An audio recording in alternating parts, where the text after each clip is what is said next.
Hey, all, welcome back to the Fire and Water Cooking Podcast. I'm Darren, I'm your host. Today we have a real special guest. We have Robyn Medlin Lindars. She is also known as the Grill Girl. She's been blogging and writing recipes and all sorts of grilling stuff since 2008. I'll be right back. We'll talk about all things Grill Girl. Smoking, grilling, getting hot and hotter, sous vide and chilling from fire and water.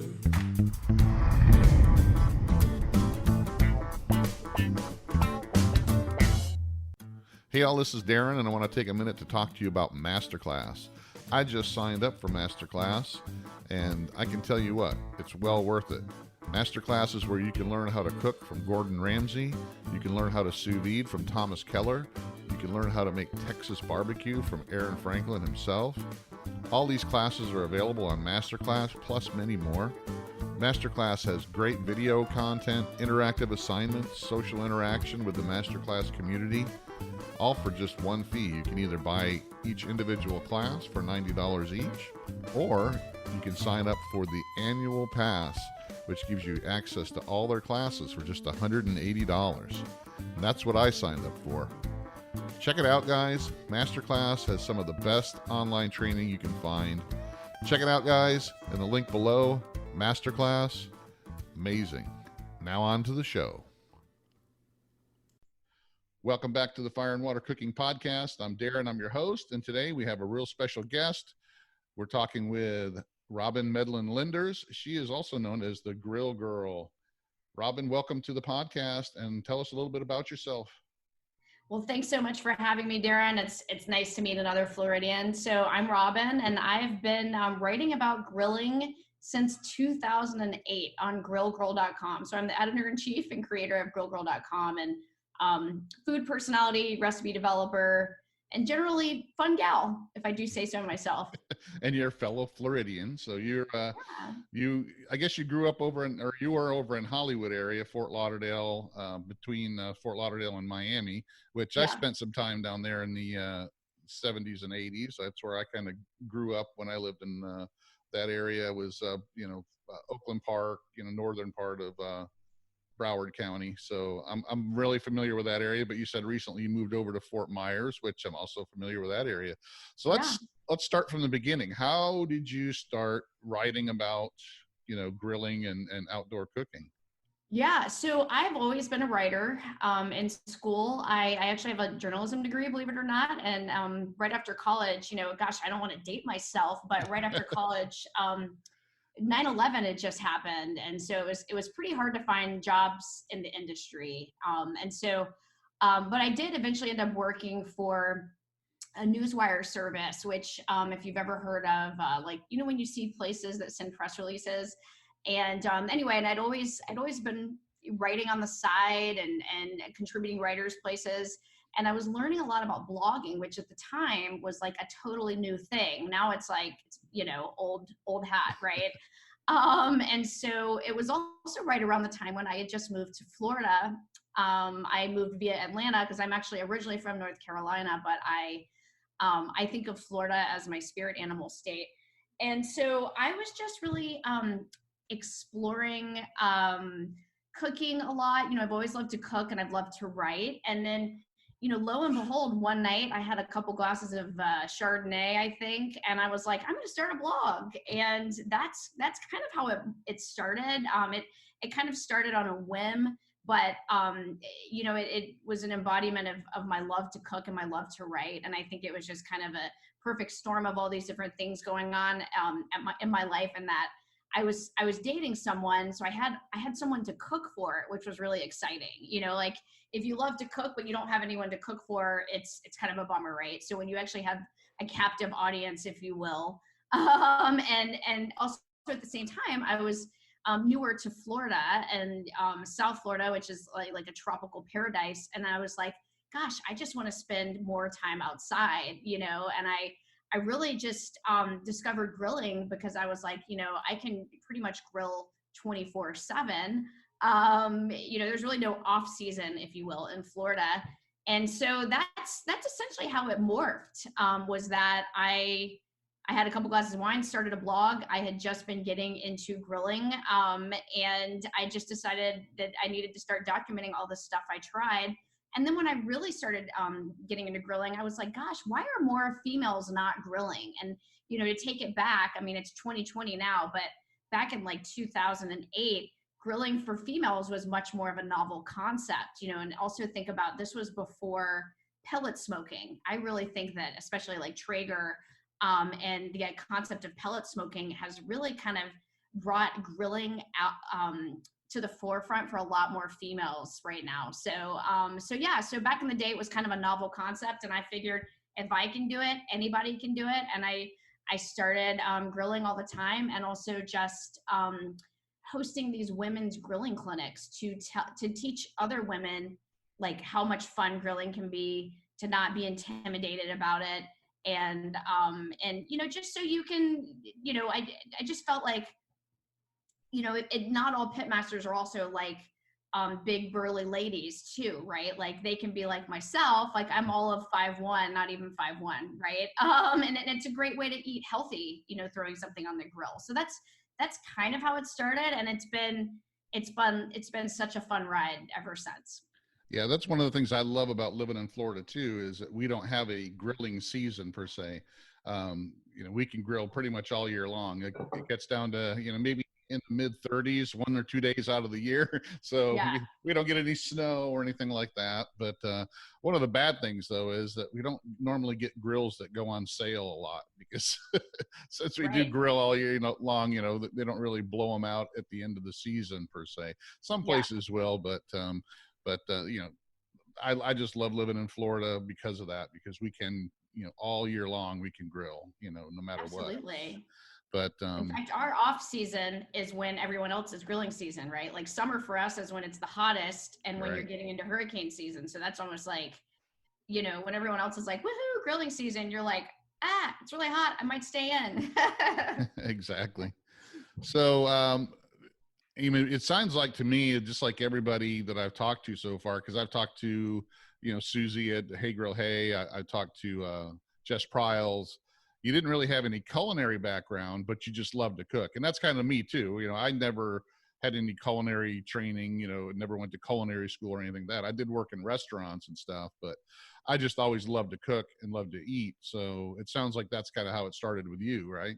Yeah, absolutely. And, you know, in college, when I was thinking about what to major in, you know, I've always loved to write, but I also really love nutrition. And I had thought about becoming a nutritionist and going down that path. But when I saw how much organic chemistry you had to take, I knew it was not for me, because I'm terrible at math and science. So I went the way of writing. But if you do see my website, I really do highlight a lot of kind of healthy eating ideas. And you know, my site definitely has kind of a an underlying theme of being healthy, you know, if you will. Like obviously I'll put comfort food type stuff, but you know, in moderation, if you will. So that's, you know, obviously I like to eat too, but so that's kind of always been an underlying theme. And I have to say, growing up in the South, like we're just really into food, you know, like my husband's from New Jersey, and they don't have so much like a cooking style, if you will, like there's recipes when you grow up the South that you just know, you know, or things that you just definitely eat, and you're Southern and you just appreciate it. So I feel like being Southern, you almost kind of take having good food for granted, if you will. So I don't know. And I did actually think about applying to culinary school after college, but I already had a lot of debt in my name. So I decided that I should just take a break and work for a little bit. So, but yeah, no formal training, if you will. Well, nowadays, you know, there's so much information that you can get online, and even cooking classes online that you can take, that unless you're going to be, you know, a chef and own a, you know, chef run restaurant, I don't know if, you know, having that culinary degree, me personally, I worked in restaurants for about 10 years when I was younger, and decided early on that the money wasn't enough to support a family, and the hours and crazy, you know, times that you had to work, you know, were kind of not for me, you know. So I decided to get in the banking side, where I had a 9 to 5, you know, Monday through Friday gig, and got paid decent benefits and stuff, you know. Exactly. So, Yeah. but something That's what a like lot of this is people have even said to better. me. Something like this is even better, because, you know, I'm my own boss, and I know a lot of guys that even went to culinary school, some chefs that do something similar. They work for a manufacturing company, and they just work and do the the different events and stuff that come around, and they don't work in a restaurant. So It's a hard life to work in a restaurant. You got to really love that lifestyle, and yeah, that wasn't necessarily for me either. exactly. But Yeah. I appreciate it. I appreciate restaurant workers. I've waited a lot of tables and I've bartended, and I appreciate everyone, especially what everyone's going through right now. But that's another subject. Yeah, that's definitely something. And I realize, because I know when I look back, when I worked in restaurants, I lived pretty much paycheck to paycheck. And a lot of those people, like you said, the waitresses, the bar staff, and all that, I mean, they're the same way, and they can't afford to be out of work, and they're the ones that are not getting a paycheck this week. So I mean, it's crazy. But yeah, it really is. it's crazy. So what made you decide to did you start off just concentrating on cooking and grilling outside, or did you just were you started off cooking overall, or you just decided, hey, I like to grill, this is what I'm going to talk about? It was kind of an evolution of my blog, and it's funny because since it's been around since 2008, I've really been digging through a lot of old content and updating it, because back in 2008, photography wasn't what it is now. My photography wasn't. Everything's changed. Phones have gotten better. Anyway, so it really started as a blog to document things I tried that went really well, and then it really morphed into grilling as I fell in love with grilling. And the URL even changed, because when I started Grill Girl, the URL Grill Girl, the regular spelling, some lady in Canada owned that URL. And so I had started it like Grill GRRL, kind of like the Riot Girl version, if you will, which confused the heck out of everybody. So the Grill Girl thing, that was one of the things I was going to talk to you about is, you started out with the Grill Girl with the 3 R's instead of the IRL. So I kind of figured that's what it was, that URL wasn't available. So, and you found that it was easier once you changed for people to find you better? Absolutely. And that was just definitely a lesson I learned about branding, obviously, is being consistent in your branding, having all your social handles all be the same thing. I've definitely made mistakes along the way, and, social was really new when I started. So, I think, we were all figuring it out, but I'm definitely the wiser from all of this. But yeah, I fought hard to get that URL, and I have trademarked Grill Girl, which is pretty awesome too. So yeah, feels good. Yeah, that's definitely, well, you started, like you said, back when, blogging was the big thing. And, now blogging's kind of, I think it's fallen back some. There's still some out there, but social media has really taken the place of blogging, Facebook groups and Facebook pages and Instagrams and, YouTube and all that. You see, I'm thinking my background here, I've got pretty much everything. I try to do a blog now, but I can't get much traction on my blog. I kind of try to dip, and I think everybody does this now that does what we do, is try to have something in every platform, something on Facebook, something on Instagram, something on YouTube, a blog, try to have a little bit of everything so you can get those people. Because one of the things I found is that taking somebody from Facebook into YouTube sometimes doesn't work as well. They don't like to jump platforms. Have you found that as well?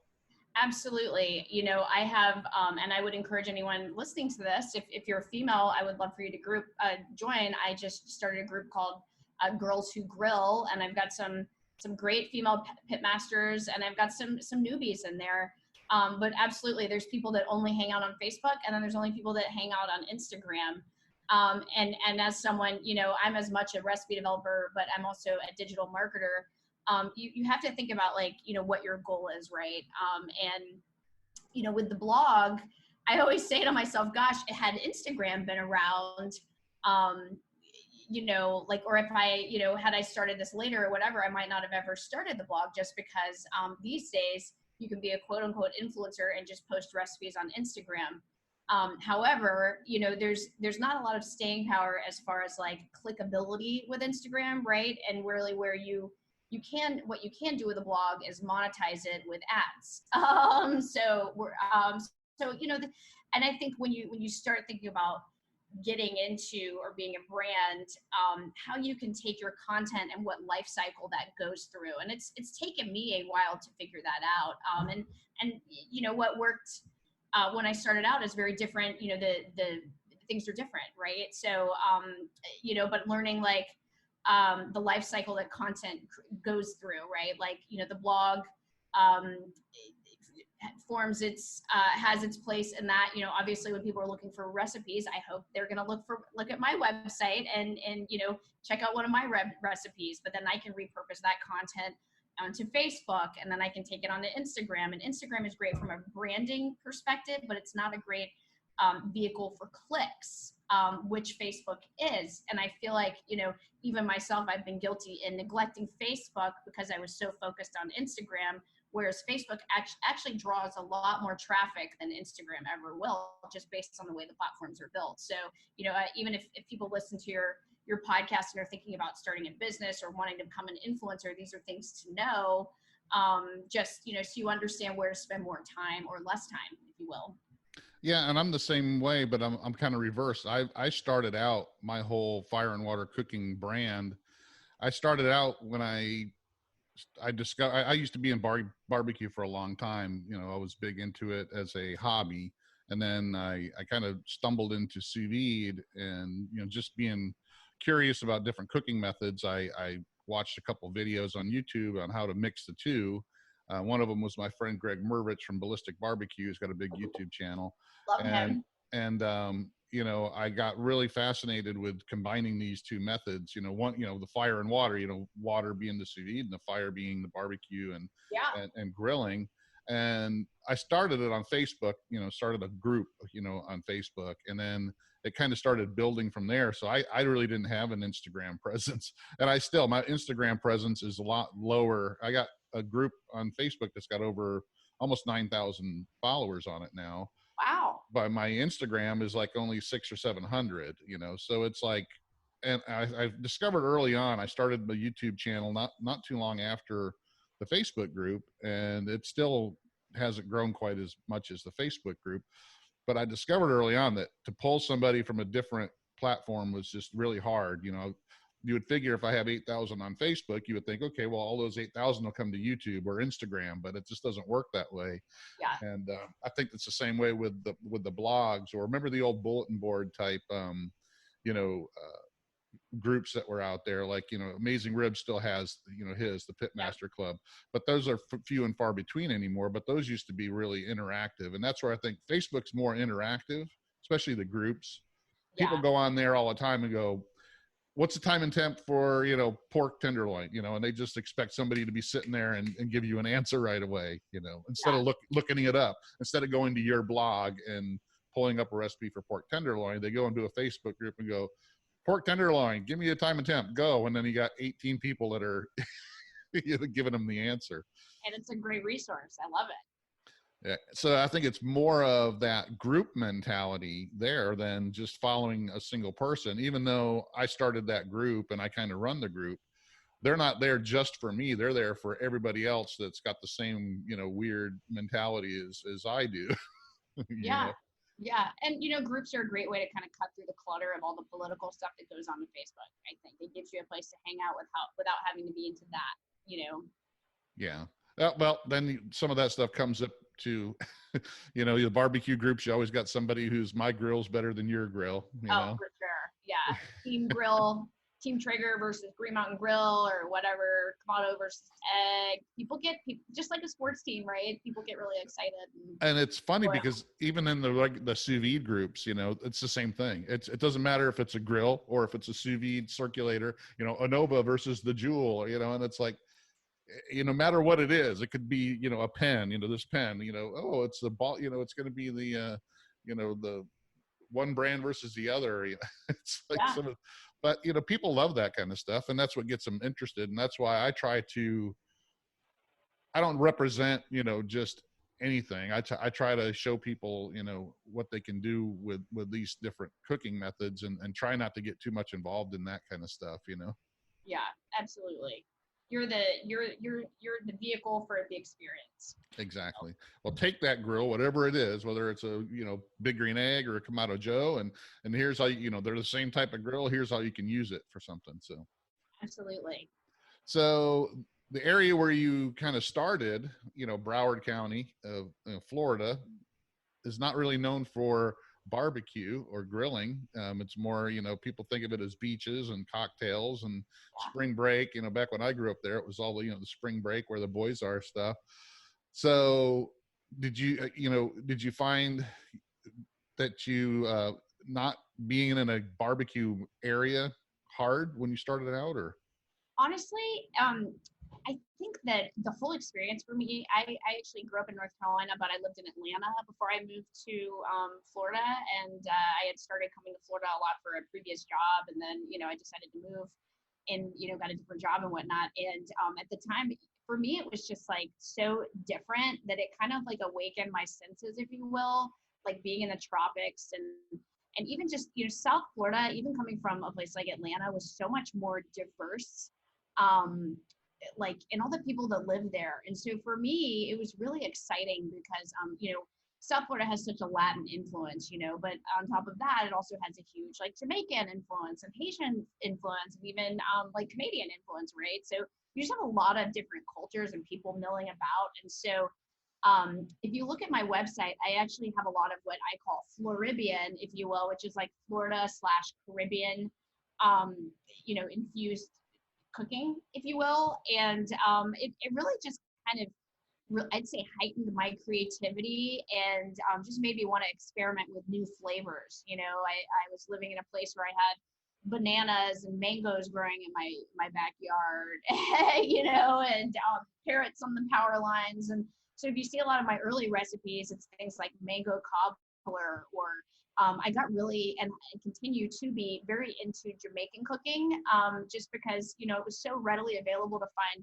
pretty authentic, like Jamaican ingredients and like rubs and things like that in South Florida. So I really just got into even just making my own and just exploring all of that. So being out of quote unquote barbecue country was really actually very good for me. And I think it's just made me a better cook, honestly. And that's the thing with even just quote unquote barbecue. Like, yes, I'm from North Carolina. Like, even I used to write for the local paper in college, and I wrote a column on the regional styles of barbecue. And, my dad, his first memories of barbecue are going, to like, what's it called? There's so much good barbecue in North Carolina, but, he's a Western style North Carolina sauce guy, pork, he likes the shoulder with the vinegar based sauce, which is vinegar and ketchup, versus Eastern style, which is whole hog, just vinegar, so you have kind of like the great schism, if you will. But I just, being in Florida was just kind of like new flavors and trying new things. And I think it just really fit my personality, quite frankly, because I don't like to like stick to a set of rules. I'm kind of that person that's always kind of coloring outside the lines, if you will. So it's probably why Florida is the state for me, because we're kind of wacky down here, and they accepted me with open arms. And that's me too. And that's why I, got into this, mixing sous vide and barbecue, because, the traditional barbecue guys really start freaking out, and you got to cook a brisket, low and slow, and it's got to be this and that. And it's like, well, yeah, I cooked the brisket, you tell them you cooked the brisket for 72 hours. They look at you like cross-eyed and go, what the heck are you talking about? 72 hours. What do you mean you did it in a water bath? I mean, but, to me, cooking is cooking. Yeah. And just like you said with the regional styles, I mean, I like a mixture, and, when you go to Texas and, they use salt and pepper only, but, sometimes you want to, change it up. I don't mind having Eastern North Carolina sauce one day, and the next day I try, Memphis, dry ribs, and, then next day I'll do Kansas City style ribs. I mean, there's a reason to have if your palate is, a lot more expandable than you think, and Absolutely. I don't like the traditional guys that get locked into stuff. You have to put mustard on as a, binder on your, pork butt. It's like, no, you don't really. You can just use water. It'll stick to it. I've never had a problem with rub falling off a pork butt. Yeah, exactly. And that's, I've done a decent amount of competition barbecue, or like with my dad, that's kind of like our thing we do together. But I've actually never been one who likes to play within the, like, I don't like to be confined in having to do something a certain way. So my cooking style, you'll see, I really kind of have always been the person to kind of embrace new things. And of course, in the day of Instagram, nothing's new because everyone's doing everything. But back in the day, it was like, I really wanted to kind of push the envelope. I was out in the back of my yard cutting down banana leaves and cooking fish in it, and doing like the way people made, hobo packets back in the day before tinfoil existed, Right. So it's just good to get out of your comfort zone, I think, at the end of the day. And we're blessed with a wealth of information online that you really can get ideas for just about anything. I mean, you may or may not have seen, but one thing I actually tried cooking recently was iguana, because it's Yeah, I saw that one. species. And my mind was still blown at the amount of recipes online. So you would think that there wouldn't be that much out there, and there is. So these days, there's just about anything online, if you're so inspired. Believe it or not, I had iguana before. When it was probably about 4 or 5 years ago, we did a cruise to, we were in Roatan, and we took a private tour around the island with a private driver, and we asked them, we'd like to do this. We go to places we've never been and go, what's your local cuisine, and can you take me somewhere to get it where it's not touristy, and they're like, well, we we eat iguana here, but we're not really supposed to tell people. And I'm like, okay, do you know a place that'll do it? And they took me to a place where they cooked iguana stew, but I really didn't like it because the way they cooked it, they just throw the whole iguana in a pot. They don't skin it or debone it, so you'll get a spit out a bone or scales and all kinds of stuff. But I've had it before, so I mean it's kind of crazy, some of the stuff that people do eat. But I think people like me and you that do this for a living, we love to experiment. We like to try new things, and I think that's what people follow us for, is because they have that same mentality. Even the barbecue competition guys have to change it up, because if they do the same thing every single time, they're not, if their other competitors start following them and doing the same thing, what they're trying to do is be different, so that the judges go, well, this is totally different. I really like this. It's different from everything else I've tasted.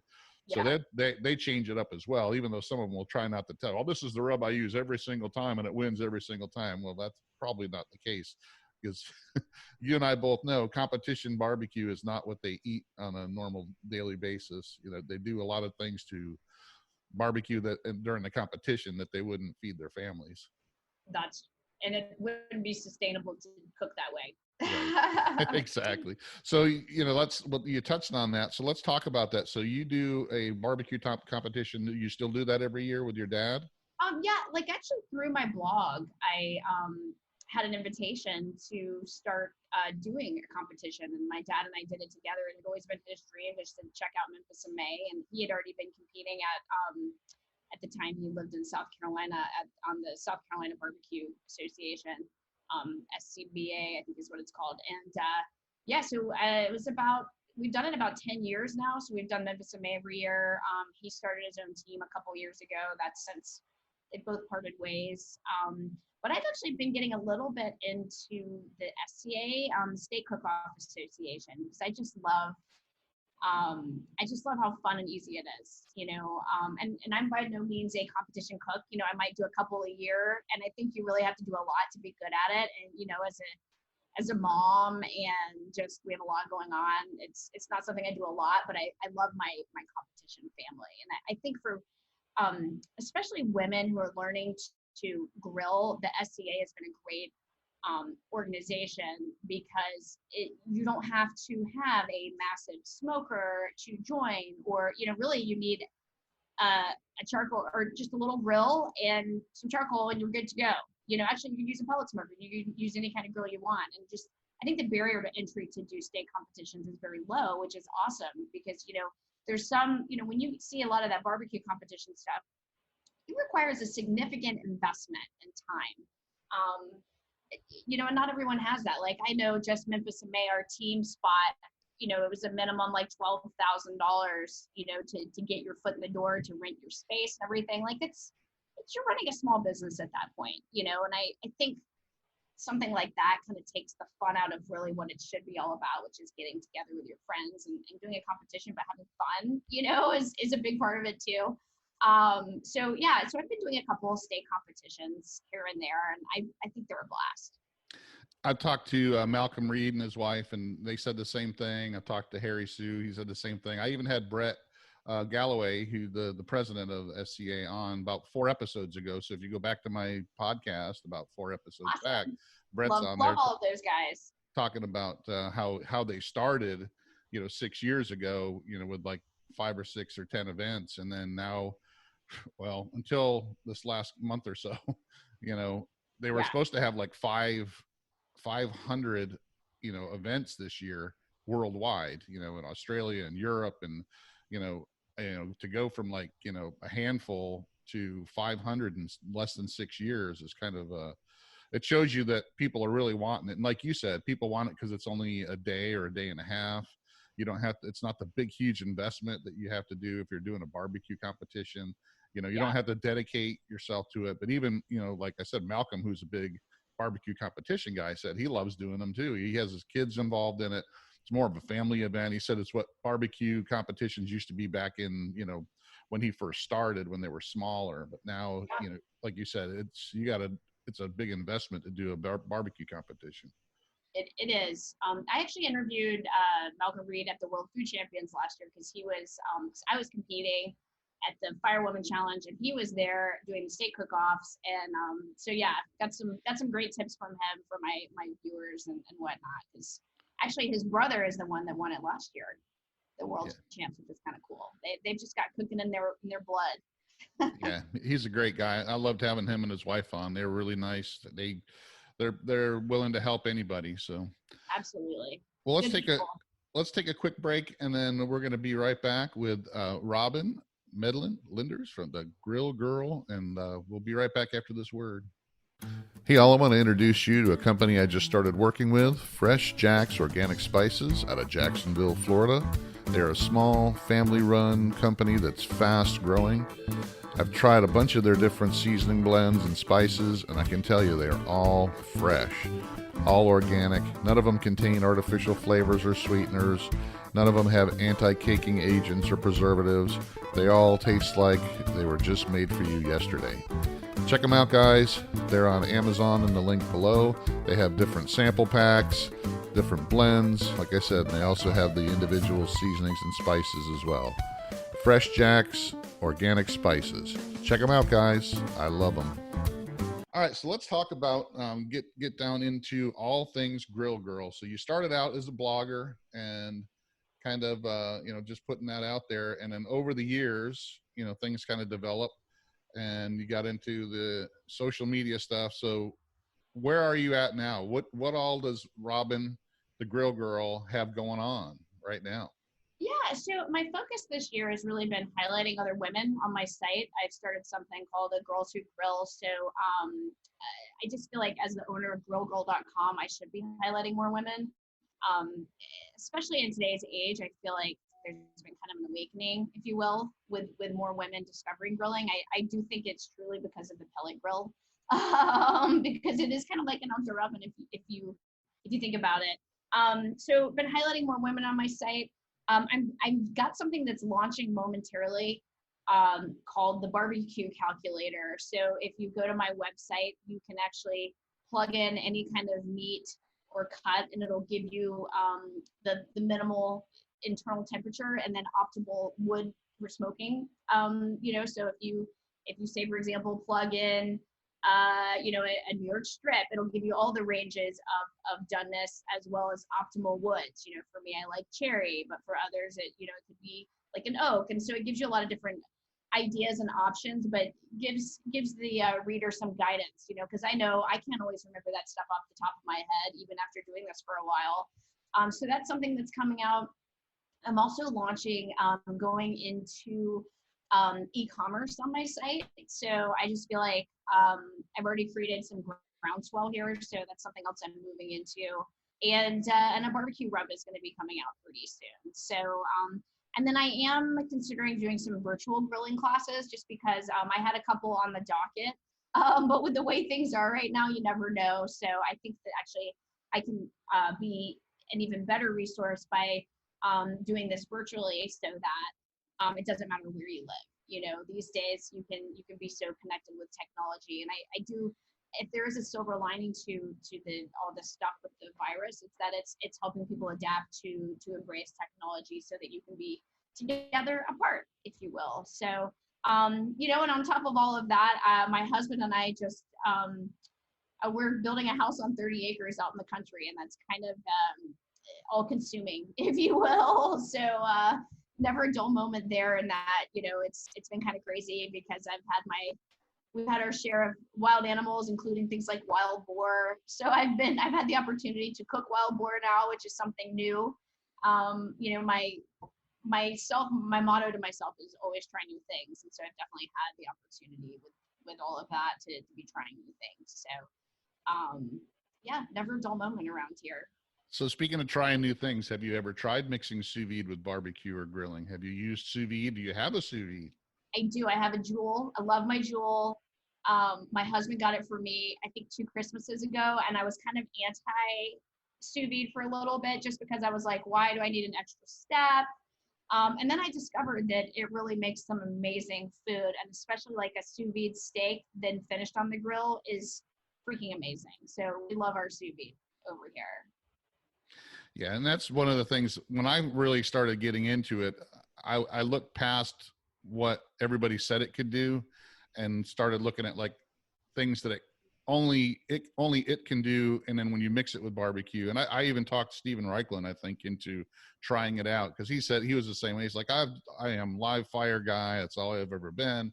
You know, I really don't care to even look at it. And I said, well, Stephen, here's the thing. I can take a big Packer brisket and I can use the sous vide to make that, cook it all the way through medium rare and super tender, then throw it on the smoker, get plenty of bark and smoke on it. And now I've got a medium rare brisket that's super tender. You can't do that any other way. And he's like, you know what? You're right.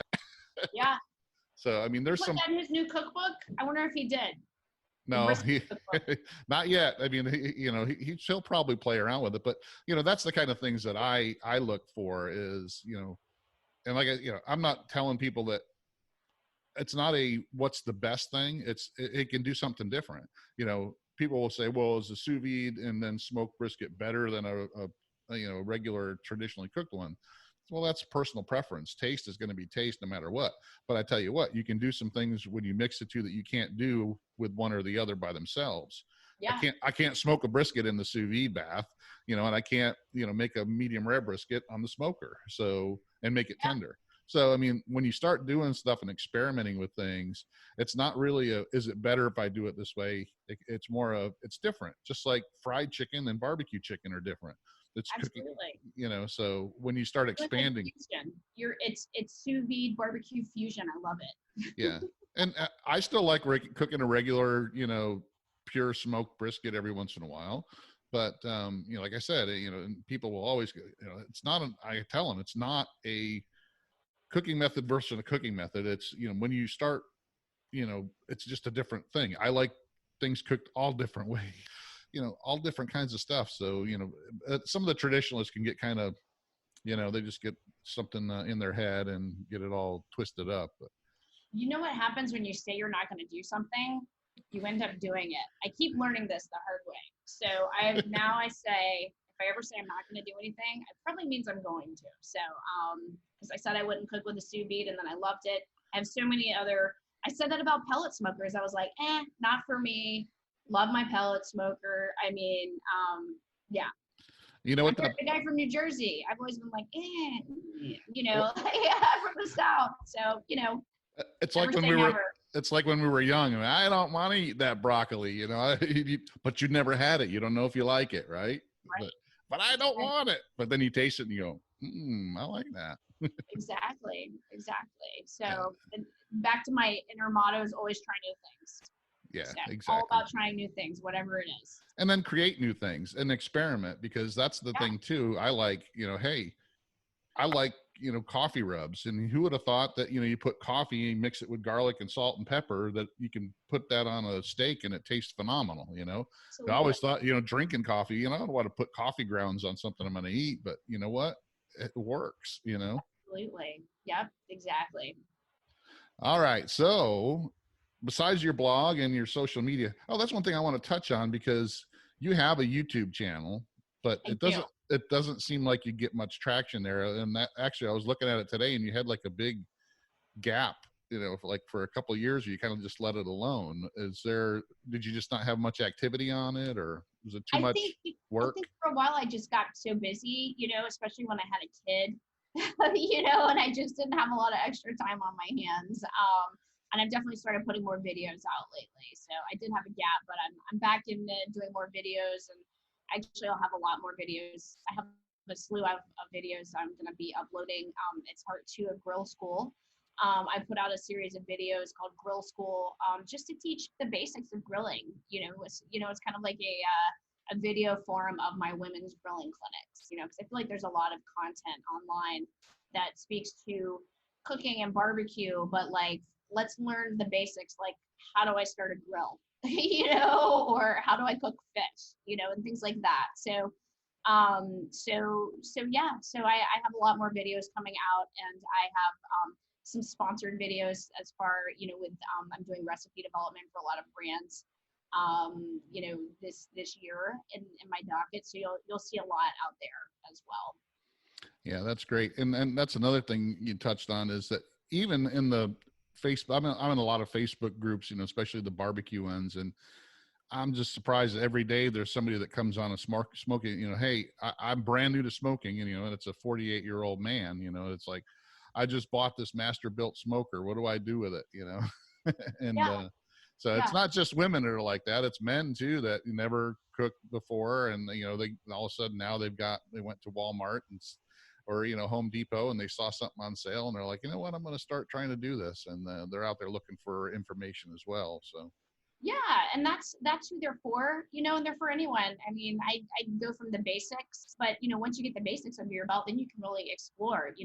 Imagine just knowing how to turn your Weber kettle into a smoker, right? Just by knowing how to do direct versus indirect is going to open up so many doors for you, and that's, I wrote a cookbook. It was a great opportunity to write one. It's about electric smoking, and I never really had before that done much electric smoking, because I was straight griller, regular smoker. But I love that I did that, and that I think that's a gateway smoker for a lot of people. Like, once they do that, they'll probably move on to other things. And those recipes that I developed can be used on any smoker. They're actually pretty easy for a pellet smoker. So, and my goal is to be people's guide and to just demystify and inspire, right? I'm not afraid. So hopefully my recipes can inspire others, if they haven't tried those flavor profiles, to try that. You go to my website, you'll see I have a lot of really fun chicken wing recipes, because I'm freaking in love with chicken wings. So that's my goal, like above and beyond. I think a lot of people are trying to make themselves a star. Like, my goal is to be, think of it as someone you're learning something from, but having fun in your backyard with. That's my goal, is like to take you on a journey and empower you to, or whoever the reader is, to try something new on their own, Right. And the thing about it is, people like you and me, is we're always learning too. And we're kind of taking them with us to show them that they don't need to be, scared to try these things, because we're in the same, we were in the same spot, that, I wasn't a professional, barbecue guru on the competition circuit. I do this stuff at home, and I show people that are in the same situation I am, and go, you can do this stuff too. You just gotta, here's where I got the information. Here's how you do it. And then it gives them the confidence to try this stuff. So I'm going to put a link to your book in the description below as well, because I know that's on Amazon. So thank you. Appreciate that. But There's I want some fun stuff in there, like smoking your own salts and peppers, and smoke your own spices. Like, you can buy smoked spices, but why don't you just smoke your own? And then you take salt and pepper and then smoke it and make a rub out of it. Even if you're not smoking something, you've already added smoke flavor to something like a steak, right? So just little tips like that can kind of help you elevate your game, which are actually pretty easy. Right.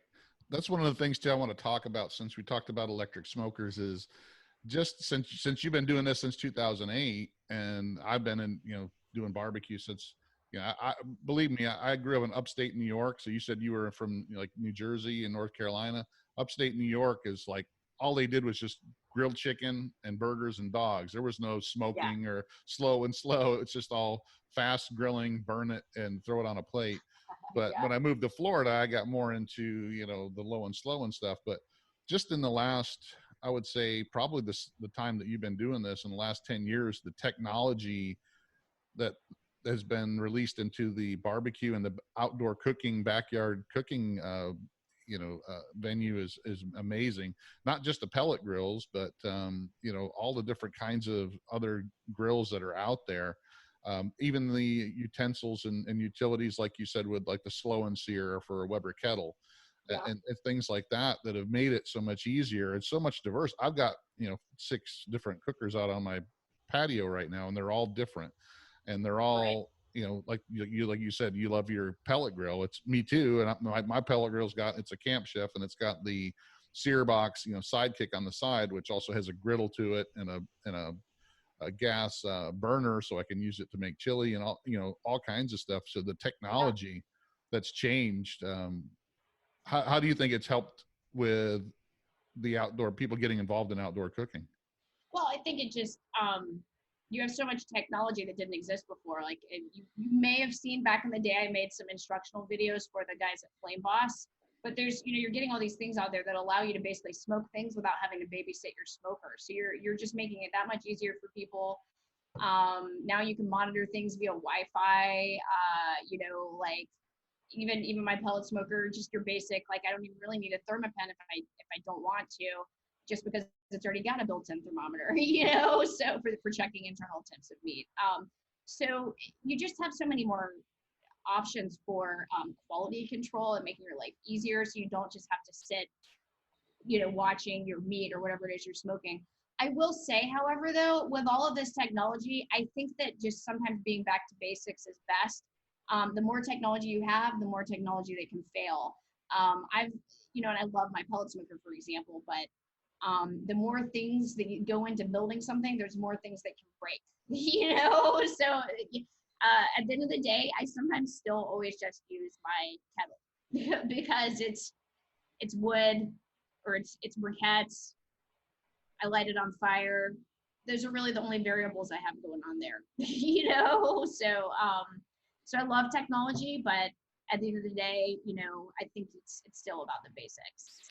Yeah, I agree. I have a Kamado Joe, ceramic cooker, and that's my go-to cooker. But, I got to say, when I come home from work and I don't feel like taking the time to light the grill and get everything set up, I just turn that pellet smoker on and throw some food on it, and makes it a lot easier. And if I was somebody that was new, it would definitely be something I would kind of lean towards, so I didn't have to have that big learning curve. Absolutely. It really does level the playing field, because it is, you do get that smokiness without a lot of work, which is awesome. And I think that's why a lot of people have gotten so into grilling, is because now you can very easily make a rack of ribs without, all the work that would normally go into it, so yeah. But even just the accessories now that come with like the Kamados, like the Big Green Egg or the Kamado Joe, make it so much easier than it was 8 years ago. Like I got the built-in rotisserie for the Kamado Joe, or the the Divide and Conquer, where it's got the you can set it up direct and indirect internally, and the ash clean out, and just things that make that kind of stuff easier. Even though it's not technology per se, it's still an advancement, and it makes things makes it easier for you to get out there and cook, which the diversity of the cookers now is just amazing. I'm getting ready to do a podcast with the guys from Masterbuilt, talking about their the gravity fed, I don't know if you've seen that, the 560. Oh, it's awesome. Yeah, I mean, that thing, it's a cross between a pellet grill and a charcoal grill, because it uses charcoal instead of pellets, but it's got the Wi-Fi control and everything that a pellet grill has. So I'm really interested to get one of those and try that for sure. But they're going to be on in a couple of weeks here too. Yeah, so that's a super cool grill. I did a review of that when they first launched it at the World Food Champs. It's pretty neat when you see new stuff come into this market. When you think you've seen everything, and then then you see something new. It's pretty exciting. Yeah, it's, you know, I used to be big in electronics, and, you know, I went to the CES conference out in Vegas a couple times, and that's, you know, pretty amazing when you go out and see all the different electronic things that come out every year. But I mean, I think believe it or not, I don't think the patio and outdoor stuff is going to be as big, but still there's a lot more of it, a lot more changes that have happened in the last 10 years than I think people would have ever thought.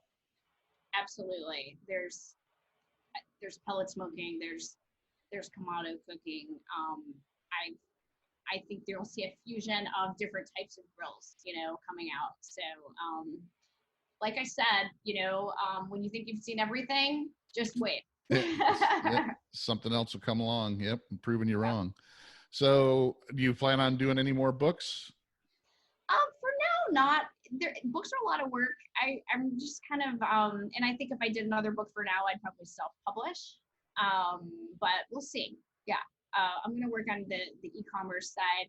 My book came out last year. I'm going to give it a couple more years, but we'll see. Right now I want to get this house built and, you know, there will be a component there because we are on 30 acres. I think I have the ability to host some really cool events there and some cooking classes there. So stay tuned for that. Now, are you going to have animals and stuff? Are you going to have cattle and pigs and all that, or? I don't know. That's something that my husband and I are talking about. He wants to just have a couple cattle that are our cattle that we eat, and I just don't know if I'm ready to go there yet. So we shall see. You know, when you do get as you probably know, when you get animals on when you do that, you can get your agriculture certification or whatever it is, and you get a tax write-off. I've considered doing beekeeping. I think that would be really neat. You know, we might have some goats. I know we'll have a lot of dogs because I'm a dog lady. I know we'll have chickens. The cattle thing is up for debate, and I won't say I wouldn't do it because if I say that, you know, it'll end up coming true. So stay tuned on that. So you've been on a lot of TV shows over the years. I mean, do you like doing those? Have you, I know they've been mostly like guest spots and stuff, but have you ever considered being on like a show like Chopped or anything like that? I was on Chopped. I was on the Chopped grill, the first Grill Masters edition. I got Chopped pretty early. I was really out of I wasn't in the zone, that's for sure. And but I also just had like a non-recoverable fatal cooking error. You know, I got some oysters that I've only really had exposure to cooking East Coast oysters on the grill, and what I got there, I don't know where those oysters came from, but they were not like what I was expecting, and they did not perform on the grill like I was expecting them to do. So, you know, usually if you throw oysters on the grill, they're popped open when they're ready. These did not do that. So, but yeah, I got Chopped early, but it was a really neat experience. There were a lot of heavy hitters there. So good opportunity just for me to, like I said, I always say I'll do things once just to try it. And that was definitely out of my comfort zone. And if you look at my episode, it was like me, Doug Keelas from Ribs Within, Timothy Grandinetti. So Doug Keelas is like 6'5". Timothy Grandinetti is a big guy. And Ernest Cervantes, who's also a super big guy. And he actually went on to win the whole competition. He won mine. And it was me against all those dudes. So I think it made for pretty good TV, if anything, just because they were all so much bigger than me. It's probably funny to watch. So you've done a lot of like local TV, you know, been on were you on like the Good Morning Show or something like that? I was on the Today Show back in the day with Carson Daly, and even back when Matt Lauer was on the show. Uh-oh. And, yeah, I used to do in South Florida. I had a run there. I was doing a lot of local television, which is fun. It's also a lot of work because you have to be your own food stylist every time you go and do those segments, you know, unless you hire one. But I am thinking of starting to do more here in Fort Myers. I really want to get the e-commerce side of my site up and running before I start promoting myself as a brand, because I feel like it would be a missed opportunity if I didn't have that component, you know, to kind of capitalize on the exposure. But I love cooking on camera. I mean, I think it's fun. I've done a lot of videos with Kingsford and Walmart, and a couple of years ago, I even did some videos myself with Jason Aldean making some appearances and whatnot. So, like I said, it's been a really fun ride. You know, it's been fun. So let's talk about your e-commerce. You mentioned it a couple of times. What do you plan on doing with that? I'm just going to sell things that are going to be complementary to grilling, right? So potentially chef's knives, really cool cutting boards. Just I people don't always know this about me, but I am a little bit of a shopaholic, but I'm also really good at kind of finding like really cool, neat stuff that most people, like I'm sure my family members will tell you they think I have good taste. I'm kind of, I don't pat myself on the back, but somewhat of a tastemaker, if you will. And I'm sometimes almost an early adopter in trends and things like that. And so I think it's just a great opportunity for me to kind of highlight my love of shopping and also just finding really cool stuff, if you will. So things that are going to be complementary to your grilling experience, like cute cutting boards, stuff like that. Now, are you going to develop like your own rubs or anything like that, or? The rubs are coming. So just one of the many things that I hope to kind of get into with the e-commerce side of the site. Good. Yeah, I think that's always the next step. Jess Pryles has got hers. Susie's got her Hey Grill Hey stuff. She's just started marketing that. I think it's kind of, once you get to a certain level, it's time to start putting that on things people can use every day, because you got fans that have followed you for years and they want to use the stuff you actually use. So I mean, I think it's just the next step for that. And I may do that down the road sometime too, because I've got stuff that I make all the time. I use some pre-made rubs too every once in a while, but I do make a lot of my own stuff that I can't find out there. And I use stuff that, is not readily available. So, to put something together to sell to people would, down the road probably be something I'd look at as well. So. Yeah. So stay tuned on that. It's a work in progress, but once I get this barbecue calculator on my website up to snuff, and then that'll be the next step. It's I need to clone myself. There's just not enough time in the day. Yeah. And that's another thing when you try to keep up with all these different social media platforms as well, doing a YouTube video or, keeping things up on your blog and all that. I mean, it does stack up. It's like when I started doing this podcast, it's like, all right, now I'm taking away time from my YouTube stuff, and now I got a regular job on top of it, so it does. The more things you add, the more time it takes up. So. Oh, it's so much. You really, and unfortunately you kind of have to be the jack of all trades when you're a small business owner, right? So, exactly. It's like you may love developing recipes, but it's like, okay, now I have to do some bookkeeping, which I'm not good at, So speaking of which, that was my accountant calling. So I may have to go in a couple minutes. No problem. We're almost done. So is there anything else? I'll leave it up to you to touch on anything else you want to talk about.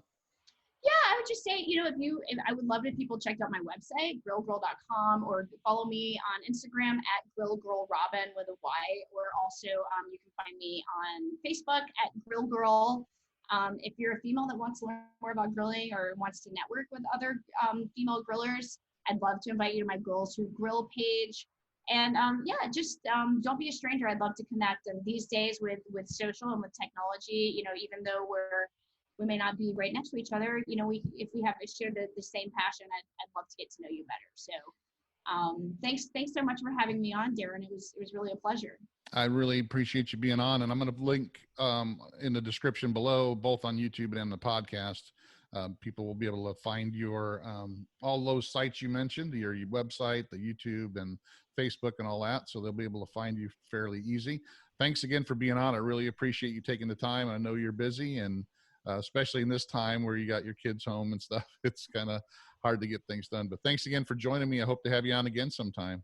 Thanks again. It was a real pleasure. And I'm going to ping you for some sous vide inspiration. That's for sure. Well, when this gets posted, I'll make sure you get a link to it so you can share it with everybody as well. And I appreciate it. Awesome. Well, thanks again, Darren. All right. Thank you.